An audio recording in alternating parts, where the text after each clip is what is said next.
भगवान अनेक रूप में प्रकट होते हैं।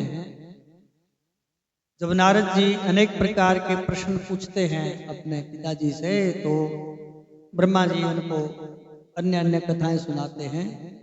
तो इसी संदर्भ में एक कथा आती है। एक बार देवराज इंद्र अपने सारे देवी देवताओं के साथ वहां पर बैठे हुए थे, और उनके जो गुरु जी हैं बृहस्पति महाराज, उनके चरणों में उन्होंने प्रणाम किया। गुरुदेव, बहुत दिन हो गए, चलो महादेव के दर्शन ही करे आते हैं। बोलो जय सिया राम। महादेव के दर्शन करे आए और अच्छा रहेगा। तो गुरु जी ने कहा कि बहुत बढ़िया विचार है भाई, यहाँ तो चलता ही रहता है, यहाँ तो अब चलो भगवान के दर्शन करने के लिए चलते। तो इंद्र देवता अपने गुरु जी बृहस्पति महाराज के साथ भगवान महादेव के दर्शन करने के लिए चल पड़ते हैं वहां से। जब हम पूजा के लिए आते हैं ना मंदिर में, आप लोग आते हैं, हम लोग सब भी, जो भी है, कहीं पर भी आप मंदिर में जाते हैं, तीर्थ में जाते हैं, तो मंदिर में जब जाते हैं तो भगवान को भी पता होता है कि आप पूजा करने के लिए चल पड़े हैं। बोलो जय सिया राम। मतलब सिद्धांत है ये, सिद्धांत ये है कि यदि आप भगवान को याद करते हैं तो भगवान भी आपको याद करते हैं, और आप भगवान को याद नहीं करेंगे तो भगवान भी याद नहीं करेंगे। ये यथा माम प्रपद्यन्ते तांस तथे भजामि हम। भगवान कहते हैं कि जो जैसा मेरा सुमरन करता है उसी प्रकार से मैं भी उसका सुमरन करता हूं भाई। ये गीता में भगवान वचन देते हैं, ये यथा माम प्रपद्यन्ते, जो जिस प्रकार से मेरा भजन करता है उसी प्रकार से हम भी उसका भजन करते हैं।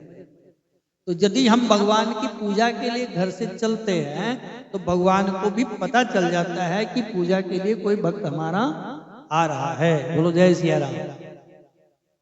तो इंद्र देवता अपने गुरु जी के साथ भगवान महादेव के दर्शन करने के लिए उन्होंने कैलाश की यात्रा की। ठीक है, अब बात आती है कि दर्शन करने का अधिकारी कौन है।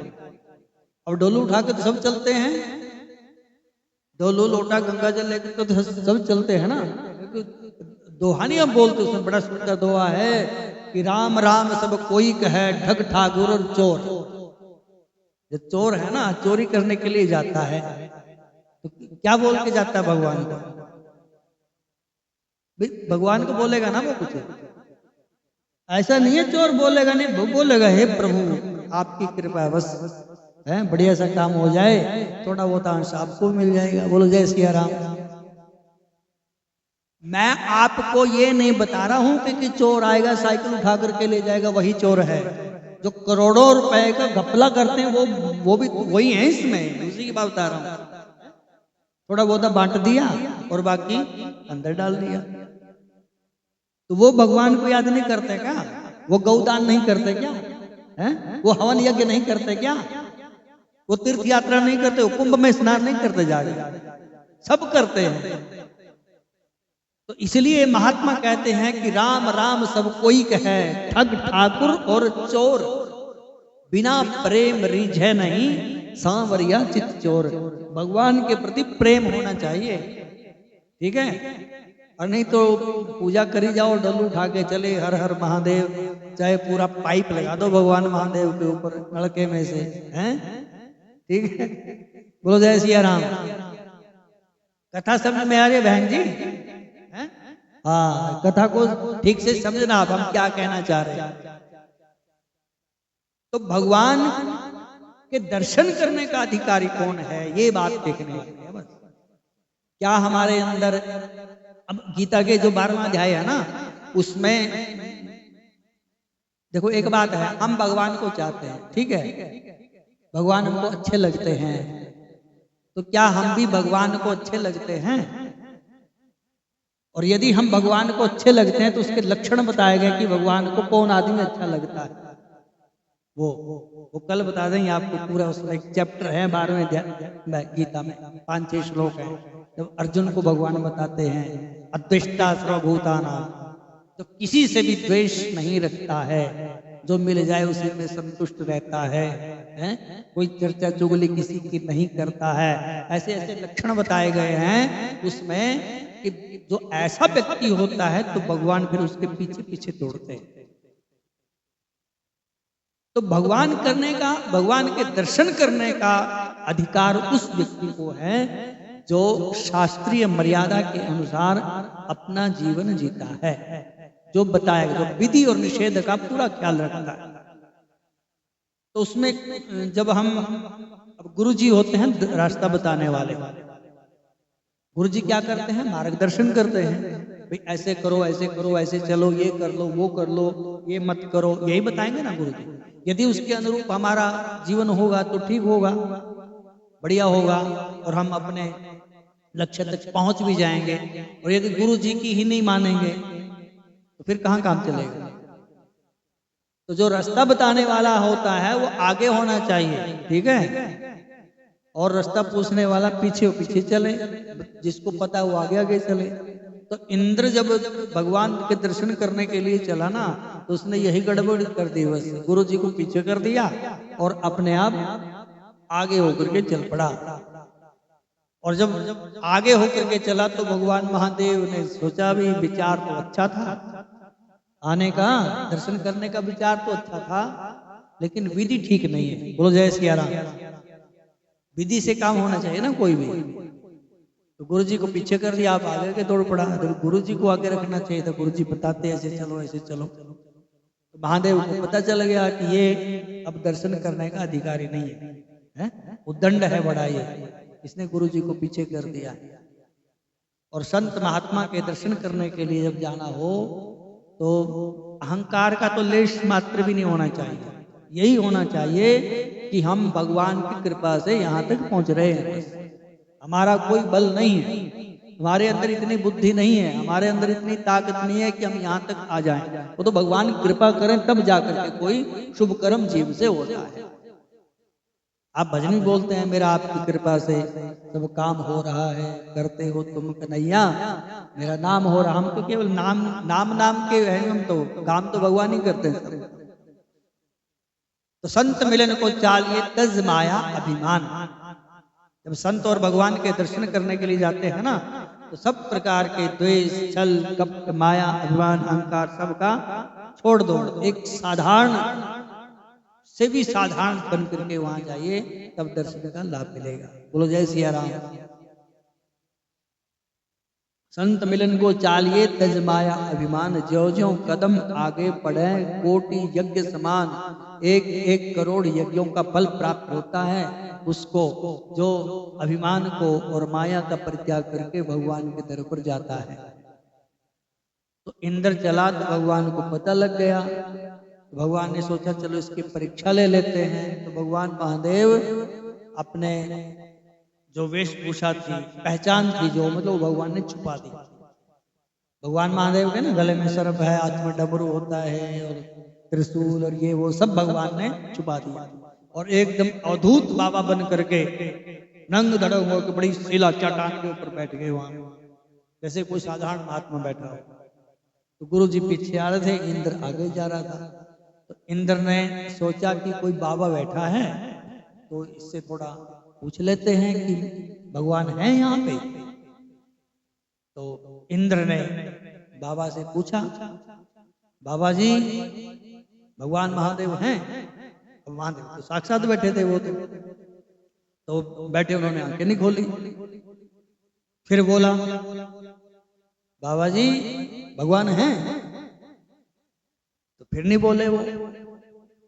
अब कोई इतना बड़ा महाराज देवराज इंद्र किसी को पूछे और आगे से इतना जवाब दे कोई, तो उसको गुस्सा आ गया। करो तो आएगा ही, कोई बार बार बोले। आप अपने घर में किसी को काम करने वाले सेवक को बोलते हैं ना सुने हैं तो क्रोध आ जाता है। तो इंद्र को क्रोध बढ़ गया। इंद्र का इतना क्रोध बढ़ गया कि मैं बार बार पूछता हूँ, बोलता नहीं, अभी दंड देता हूँ। और उसने वो अपना जो हथियार होता है वज्र उसके पास वो उठा लिया मारने के लिए। बोलो जय सिया राम। ऐसे भगवान के दर्शन होंगे। भगवान के दर्शन करो और लड़ने लग जाओ, फिर होंगे भगवान के दर्शन। देखे कभी ऐसे आपने? देखे नहीं? हम तो कई बार देखते हैं यहाँ हैं? नहीं, एक किसी ने बेलपत्र चढ़ा दिया आगे, एक दूसरा आया उसने बेलपत्र साइड में कर दिया उसके, उसने लोटा जल का चढ़ा दिया और हो गई लड़ाई वहां पे। एक नहीं बहुत बार ऐसा होता है यहाँ पे। अब उनको भगवान के दर्शन होंगे क्या? तो इंद्र ने मारने के लिए उठा लिया वहां पे, बाबा को भी खत्म कर देता हूँ, वो दर्शन भगवान के दर्शन करने के लिए है। तो इतने में और जैसे उसने अपना वो उठाया हाथ और भगवान के एकदम नेत्र खुल गए। भगवान के नेत्र खुले तो उसका हाथ वहीं बस स्तंभित, उसको जब आप बोलते ना वो स्टेचू बन गया है, बस वैसे ही खड़ा हुआ और थर थर कांपे वहां पे खड़ा खड़ा इंद्र। और इतने में ही भगवान का तीसरा जो नेत्र था वो खुल गया। भगवान को जब क्रोध आता है, मतलब भगवान क्रोध की लीला करते हैं, तो महादेव का एक सबसे बड़ा हथियार है तृतीय नेत्र, तीसरी आंख यहां से खुलती है और उसमें से दग दग करके वो अग्नि प्रकट हो गई और इंद्र को जलाने लगी। और फिर गुरु जी आगे आगे आकर के भगवान के चरणों में दंडवत प्रणाम किया। हे देव देव महादेव, हे कृपालु, हे शंकर, हे प्रियंकर, हे भयंकर, हे बाबा बचाओ, मेरा चेला थोड़ा गड़बड़ है, इसकी रक्षा करो। तो फिर भगवान महादेव ने उसकी रक्षा की और भगवान की जो तेज था जो अग्नि का, वो भगवान ने अपने हाथ में पकड़ लिया ऐसे। तो गुरु जी ने अपने शिष्य की रक्षा की। तो भगवान महादेव ने कहा कि अब इसका क्या करें भाई? तो भगवान महादेव ने उसको इतने जोर से फेंका उस तेज को, उस अग्नि को, और सीधी ही वहां कैलाश से सागर में जाकर गिरी। सागर में जैसे गिरी तो वो अग्नि, वो तेज जैसे सागर में गिरा, उसमें से एक दिव्य बालक प्रकट हो गया। बोलो जय सिया राम। और बालक पैदा होते ही रोने लगा, इतना जोर से रोया, इतना जोर से रोया कि सागर देवता प्रकट हो गए और सागर देवता ने उसको अपने गोद में लिया।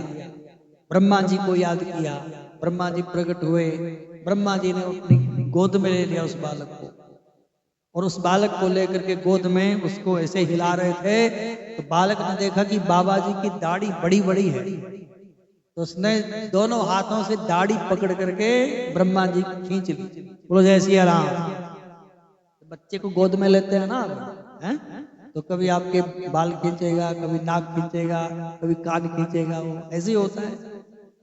तो ब्रह्मा जी की दाढ़ी इतनी जोर से खींची कि ब्रह्मा जी की आंखों से जल निकल गए, आंसू आ गए।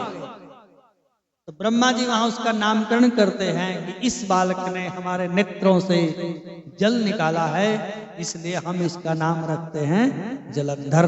क्या नाम रखा? जलंधर नाम का जो राक्षस था वो प्रकट हुआ भगवान महादेव से, तो उसका नाम रखा गया जलंधर।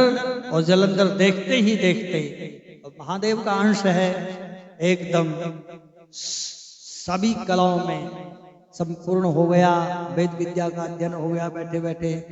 जैसे आप फिल्मों में नहीं देखते हैं, बच्चा हो या एकदम टू टू टू टू टू टू टू टू करके बड़ा बड़ा हो जाता है ना, तो ऐसे ही हो गए बस बढ़िया उसी समय। और उस जलंधर राक्षस को फिर राजा बनाया गया। एक मय नाम का दानव है, उसकी बिटिया है, उसका नाम था वृंदा, और वृंदा के साथ उसका विवाह संपन्न हुआ। उसको ताकत मिली दो प्रकार की। एक ताकत तो ये मिली इसको कि जब तक इनकी धर्म पत्नी वृंदा सती रहेगी, इसको कोई नहीं मार सकता है। बोलो जय सिया राम। और यदि कोई मारेगा भी तो खाली भगवान महादेव ही इसका कल्याण कर सकते हैं, और ये किसी से भी वध्य नहीं होगा, अवध्य रहेगा, कोई मार नहीं सकता। तो दो वरदान उसको मिल गए, राजा बना दिया। अब जब राजा ये बन गया तो शुक्राचार्य जिनके गुरु हैं, और गुरु जी अपने राक्षसों का परिचय दे रहे थे, ये फलाना राक्षस, ये फलाना राक्षस, इसने इतने मारे, इतने खाए, इतने काटे, यही बता रहे सब वहां पे। राहु की बारी आ गई, तो बोले राहु ये दो कैसे हैं राहु केतु? बोले नारायण भगवान ने इनका सिर काट दिया, छल किया तुम्हारे साथ। और फिर वो सारी कथा उनको जलंधर को शुक्राचार्य जी सुनाते हैं कि ऐसे ऐसे तुम्हारे साथ छल हुआ है। नारायण भगवान देवताओं के पक्ष में रहते हैं और तुम्हारे पिता जलंधर के पिता हैं सागर देवता और जलंधर की बहन है लक्ष्मी माता और नारायण भगवान क्या लगे? बोलो जय सिया राम। जलंधर के नारायण भगवान क्या लगेंगे? हैं? बहन वही हो गए ना? हैं? बोलो जय सिया राम। आपने एक वो सुना होगा, चंदा को मामा बोलते हैं, है ना? पता है? चंदा मामा बोलते हैं। अब पता क्यों बोलते हैं? वो इसलिए बोलते हैं भाई, जिसको पता है ठीक है, जिसको पता नहीं है सुन लो। चंदा को मामा क्यों बोलते हैं? चाचा क्यों नहीं बोलते हैं? फूफा क्यों नहीं बोलते उनको? भाई क्यों नहीं बोलते उनको? मामा ही क्यों बोलते हैं?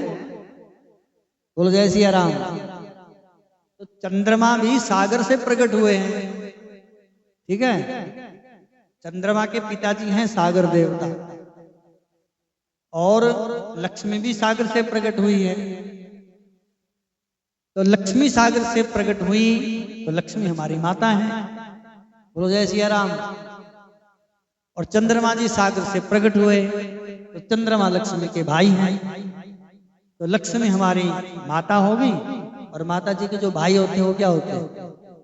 तो मामा हो गए। बोलो जय सिया राम। इसलिए हम चंदा को मामा बोलते हैं, चंदा मामा। याद आ गया? अब भूलना मत और बच्चों को बताना जा करके, है? बोलते ही रहते हैं, पता होता नहीं हमको। बच्चों को बताना कि चंदा को मामा क्यों बोलते हैं, क्योंकि लक्ष्मी हमारी माँ है और हम लक्ष्मी के पुत्र हैं और लक्ष्मी के जो भाई हैं वो चंद्रमा, इसलिए मैया के भैया हमारे मामा जी हो गए। बोलो लक्ष्मी मैया की जय। तो नारायण भगवान जलंधर के जीजाजी लगते हैं। तो उन्होंने कहा कि तुम्हारे जो बहनोई हैं नारायण, उन्होंने सारा गड़बड़ किया है काम। तो बोले क्या करना चाहिए? बोले देवताओं के पास बहुत माल मत्ता रखा है, वो ले वो अपना वापिस। तो जलंधर ने अपने एक अच्छे से मंत्री को भेज करके संदेशा दिया इंद्र को कि हमारे पिताजी के गर्भ से जो भी रत्न निकले थे, जो समुद्र मंथन हुआ ना, वो समुद्र मंथन की सारी कहानी सुनाई। उसमें से ऐरावत हाथी निकला, उच्चित सर्वा नाम का घोड़ा निकला, कौस्तुभ मणि निकली, उसमें से अप्सराएं निकली और ये सारे के सारे जितने भी रत्न है हमारे वापस करो, क्योंकि इनके ऊपर हमारा अधिकार है, तुम्हारा नहीं है। और इंद्र ने कहा कि क्या प्रूफ है भाई, तुम्हारे पास कोई रसीद है? अब कब की बात होगी, तुम आज याद करे हो, भागो यहां से। तो इंद्र देवता ने उसको भगा दिया और इधर जलंधर को अब क्रोध आ गया कि अच्छा ऐसे नहीं मानेंगे। जब घी सीधी उंगली से नहीं निकलता तो उंगली टेढ़ी करनी पड़ती है। बोलो जय सिया राम। कैसे करते हैं टेढ़ी, हमारे को तो पता नहीं कैसे करते हैं भाई। कहावत सुनी है, जब सीधी उंगली से घी नहीं निकले तो क्या करते हैं? कैसे करते हैं टेढ़ी उंगली? है ऐसे। बोलो जय सिया राम। तो जलंधर की अब उनके साथ लड़ाई होगी, ठीक है? तो लड़ाई की बातें छोड़ देते हैं कल। बोलो जय सिया राम।